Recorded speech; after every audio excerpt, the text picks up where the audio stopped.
குட்டி குட்டி ஸ்டோரி குட்டி குட்டி ஸ்டோரி ஸ்டோரி வித் சரண். அம்மா, எனக்கு ஸ்கூல் போக வேணாம். ஏண்டா? என் கிளாஸ்மேட் இருக்கானே கெவின், எப்போவுமே என்னோட ஹோல் வாட்டர் பாட்டிலை அவன் எவ்ரிடே எம்டி பண்ணிகிட்டே இருப்பான். எனக்கு ஒரு ட்ராப் ஆஃப் வாட்டர் கூட விட மாட்டான். அச்சச்சோ, அவன் எனக்கு பயங்கரமா பசியில இருந்து ஒரு நரியை தான் ஞாபகப்படுத்துறான். நரியா? எந்த நரி? நான் உனக்கு ஒரு கதை சொல்லட்டாடா? ஓ, okay okay okay. Story with Charan begin. Magic of kindness. முன்னொரு காலத்துல ஒரு அடர்த்தியான காட்டுக்குள்ள கோல்டன் கலர் ஆட்டம் லீவ்ஸ்க்கு நடுவுல ஒரு ஹாப்பியான குட்டி ராபிட் வாழ்ந்துட்டு வந்துச்சு. அது பேரு தான் ஃப்ளஃபி. ஒரு நாள் பிரீஸியான ஆஃப்டர்நூன் டைம்ல ஃப்ளஃபி ஒரு கிரவுண்டை நல்லா குழி தோண்டி பார்த்துட்டு இருந்துச்சு. ஏன் தெரியுமா? அங்க ஒரு ஜூசியான கேரட் கிடைக்குமான்னு தேடிக்கிட்டு இருந்துச்சு. விண்டோட சத்தம் ட்ரீக்கு நடுவுல சில சில சில சிலன்னு கேட்டுட்டு இருந்துச்சு. அது ஆட்டம் சீசன் இல்லையா, அதனால இலைகள் எல்லாம் உதிர்ந்துட்டு இருந்துச்சு. ஃப்ளஃபி ஹஃப் பண்ணி பஃப் பண்ணி அவளோட ஃபுல் ஸ்ட்ரென்த் வச்சு ஃபைனலா ஒரு பர்ஃபெக்டான ரைப்பான ஃப்ரெஷ்ஷான ஆரஞ்சு கலர் கேரட்டை கண்டுபிடிச்சு இழுத்துட்டா. இப்பி அப்படின்னு ரொம்ப சந்தோஷமா ஃப்ளஃபி சொன்னா. ஃப்ளஃபி வீட்டுக்கு ஹாப் பண்ணி போலான்னு நினைக்கிறதுக்குள்ள அவளோட சூப்பர் சென்சிட்டிவான காதுகள்ல ஏதோ ஒரு வித்தியாசமான சத்தம் கேட்டுச்சு. இந்த சத்தம் சலசலன்னு இருந்துச்சு. ஆனா இந்த தடவை அது காத்தோட சத்தம் கிடையாது. ஃப்ளஃபி திரும்பி என்னது அதுன்னு பார்த்தா அது ஒரு ஃபாக்ஸ். ரொம்ப க்ரீப்பியா பக்கத்துல ஷார்ப்பான ஐஸை வச்சு ஃப்ளஃபியாவே குறுன்னு பார்த்துட்டு வந்துச்சு. ஃப்ளஃபி ரியாக்ட் பண்றதுக்கு முன்னாடி ஃப்ளஃபி முன்னாடி வேகமா ஒரு பெரிய ஜம்ப் பண்ணி ஃப்ளஃபி வச்சிருந்த கேரட்டை கிராப் பண்ணிட்டு அப்படியே காணாம போயிடுச்சு அந்த வைல்டான காட்டுக்குள்ள. ஃப்ளஃபி அவளோட டைனி பாஸை இறுக்கி பிடிச்சிட்டு ரொம்ப கோபமாயிட்டான். இது என்னோட கேரட் அப்படின்னு சொன்னான். ஆனா கொஞ்ச நேரத்துல ஃப்ளஃபி நல்ல வேளை அந்த நரி என்னோட கேரட்டை மட்டும் தான் எடுத்துட்டு போச்சு, என்ன இல்லை அப்படின்னு நினைச்சது. அடுத்த நாள் ஃப்ளஃபி ஸ்னிஃப் பண்ணி இன்னொரு கேரட்டை தேடிட்டு இருந்தா. நிறைய ஹார்ட் ஒர்க் பண்ணதுக்கு அப்புறமா ஃப்ளஃபிக்கு நேத்து கிடைச்சதை விட இன்னும் பெருசா இன்னும் ஜூசியரான கேரட் கிடைச்சது. ஆனா ஃப்ளஃபி பயந்த மாதிரியே அந்த ஸ்னீக்கியான ஃபாக்ஸ் திரும்பவும் வந்துருச்சு. ஆனா இந்த தடவை ஃப்ளஃபி அந்த கேரட்டை அவளோட ஃபர்க்குள்ள ஒளிச்சு வைக்க ட்ரை பண்ணா. ஆனா அதுக்குள்ள சூப்பர் ஃபாஸ்டான அந்த ஃபாக்ஸ் ஸ்விஷ்னு வேகமா அந்த கேரட்டையும் புடுங்கிட்டு காணாம போயிடுச்சு. லைட்னிங் ஸ்பீட்ல ஃப்ளஃபியோட கண்ணு பூரா கலங்கிடுச்சு. இந்த தடவை ஏன் எனக்கு மட்டும் எப்படி நடக்குது அப்படின்னு ஃப்ளஃபி அழ ஆரம்பிச்சிட்டா.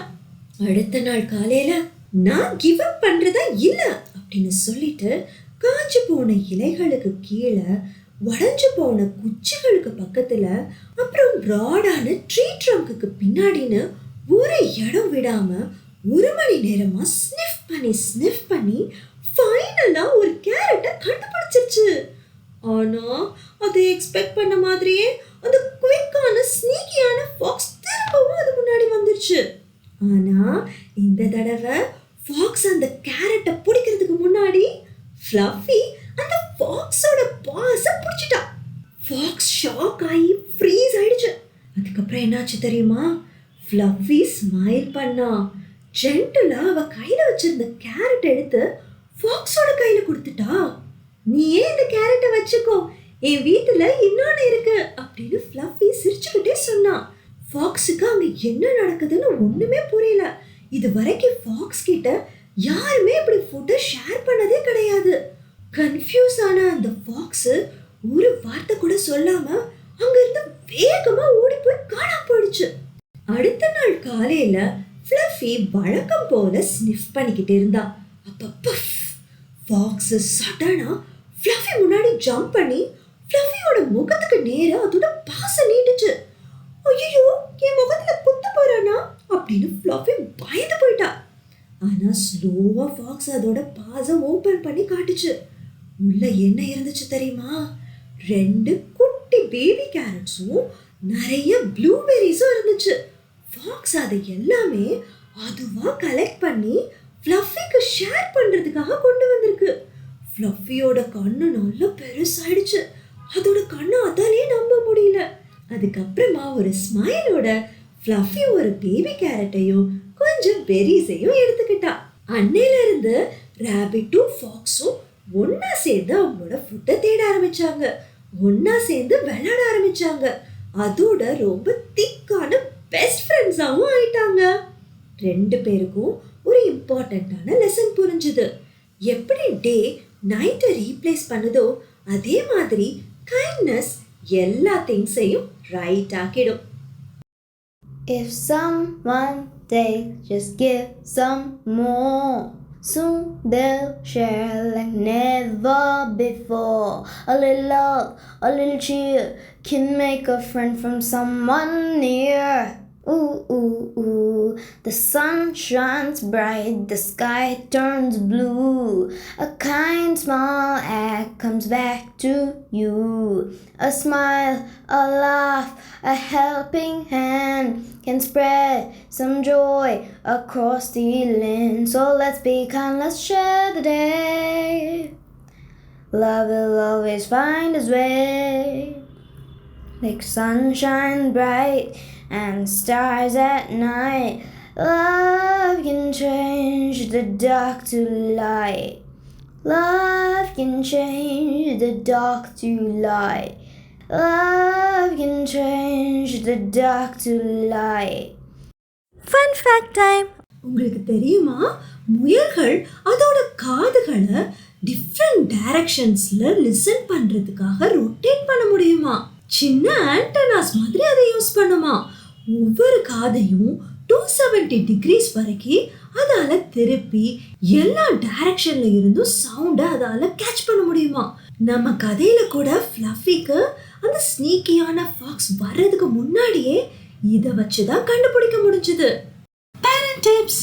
குழந்தைங்க நம்ம கிட்ட ரூடா நடந்துக்கும் போது உடனே அவங்களோட எமோஷனை பனிஷ் பண்ணணும்னு நினைக்காதீங்க. கொஞ்சம் பாஸ் பண்ணுங்க. அவங்களோட எக்ஸ்பிரஷனை கைட் பண்ணுங்க. குழந்தைங்க மோசமா நடந்துக்கிறாங்கன்னா ஒருவேளை அவங்க சொல்றதை நம்ம கவனிக்கலன்னு நினைக்கலாம், இல்லைன்னா டயர்டா ஃபீல் பண்ணலாம், இல்லைன்னா ஏகப்பட்ட டாஸ்க்ஸ்லாம் சேர்ந்து ஓவர்வெல்மிங்கா அவங்களுக்கு இருக்கலாம். அதனால கோபமா ரியாக்ட் பண்றதையோ லெக்சர் கொடுக்கறதையோ தவிர்த்துட்டு கொஞ்சம் பாஸ் பண்ணி இந்த மாதிரி நீங்க சொல்லலாம். நீ அப்செட்டா இருக்கிறங்கிறது எனக்கு புரியுது, நீ எப்போ ரெடியா இருக்கிறியோ சொல்லு, நம்ம பேசலாம் அப்படின்னு சொல்லிட்டு போங்க. இப்படி சொல்றது மூலமா குழந்தைங்களுக்கு அவங்களோட எமோஷனை ரெகுலேட் பண்றதுக்கு ஹெல்ப் பண்ணும். Happy parenting. கிளாஸ் டீச்சர் கிட்ட நான் வேணா பேசட்டுமாடா?